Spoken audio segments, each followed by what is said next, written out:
ಕಚ್ಚುವೆ ಮುಳ್ಳಿನ ಬೇಲೆಯನ್ನು.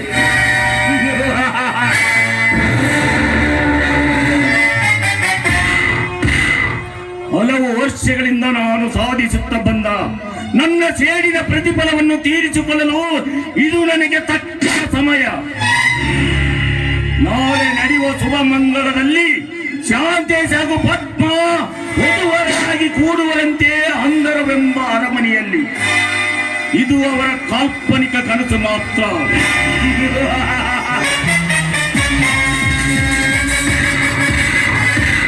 ಲಕ್ಷ್ಮಣ್ ರಾಜ್, ನನ್ನ ತಲೆಗಿಂಗಿತವನ್ನು ತೀರಿಸಿಕೊಳ್ಳಲು ಇಂದು ರಾತ್ರಿ ನಿಮ್ಮ ಮನೆಗೆ ಬರ್ತೇನೆ. ಪದ್ಮ, ಎಂದಿದ್ದರೂ ನೀನು ನಾ ಮುಟ್ಟಿದ ಧೂಳದ ಹೂವಾಗಿ ಮನೆಯಲ್ಲಿ ಕೂಡಬೇಕು. ಇದು ಈ ಪ್ರತಾಪನ ಛಲ. ಅರ್ಥವಾಯಿತೇ? ಪದ್ಮ, ನೀನೆಂದಿದ್ದರೂ ನಾ ಮುಟ್ಟಿದ ಮಡಿಕೆ ಆಗಿ ಮನೆಯಲ್ಲಿ ಕೂಡಬೇಕು. ತಿಳಿತೇ?